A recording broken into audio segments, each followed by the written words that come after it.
Hello, I'm Fatima and welcome to my channel Philosophical Whispers. Today we will explore the essence of self-sacrifice and the meaning of a spiritual transformation.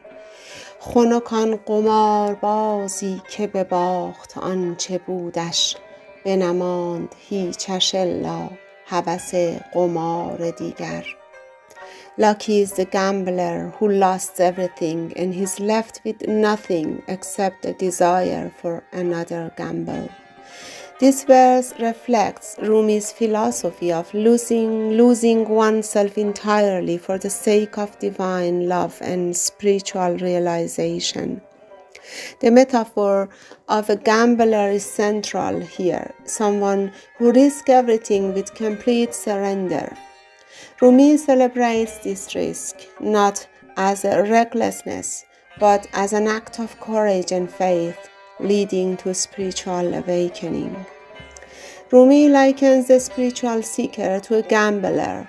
The gambler here is someone willing to risk and lose everything they possess, their ego, desires, and worldly attachments. In Rumi's worldview, loss is not defeat. Instead, it's a liberation from false identities and attachments that cloud our true sense.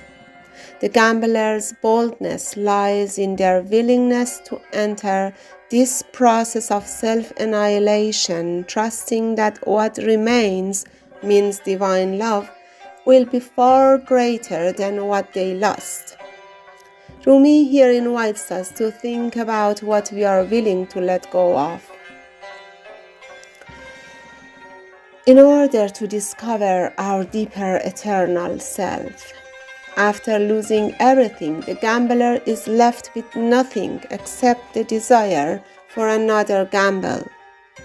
In Rumi's mysticism, this nothingness is not emptiness. Rather, it is a state of being free from illusions and open to divine presence. Interestingly, the only thing that remains is burning desire, a gambling spirit for another round. This symbolizes an endless thirst for union with the divine, where even loss fuels a deeper connection. This verse celebrates the destruction of ego, means whatever someone possessed, a necessary step for attaining spiritual enlightenment. What remains is not the ego's desire, but a purified longing for divine truth. This journey from loss to nothingness presents the Sufi idea of fana, means annihilation of the self, and baqa means eternal presence in God.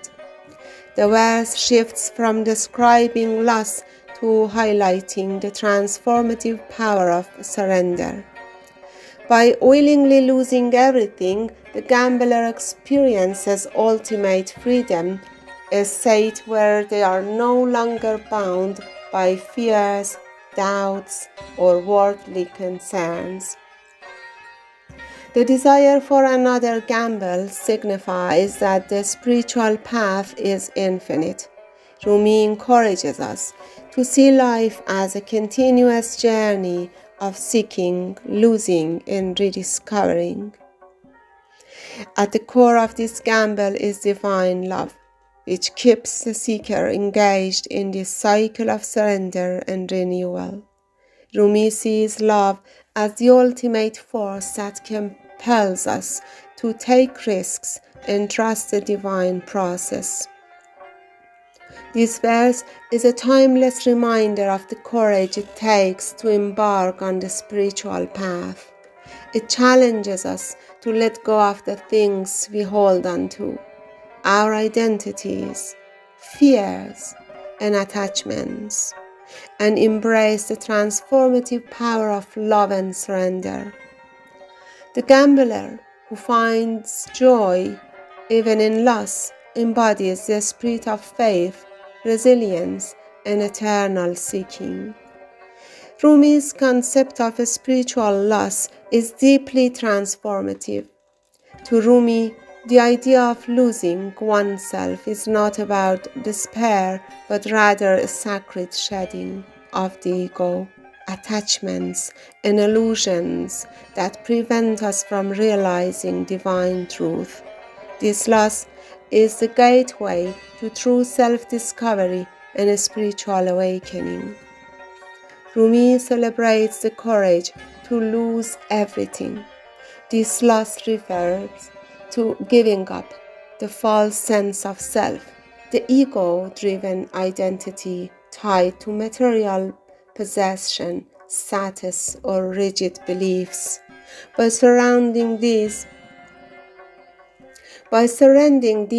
one enters a state of spiritual nothingness, a condition where the heart is emptied of distractions and open to divine presence. Rumi's teaching here invites us to think about what we are willing to let go of in order to discover our deeper eternal self. As I reflect on these words, I'm left with a question for myself and you. What am I willing to lose in order to discover my true self? And at the end, thank you for joining me on exploring this journey from loss to nothingness, which represents the Sufi idea of annihilation of the self and eternal presence in God.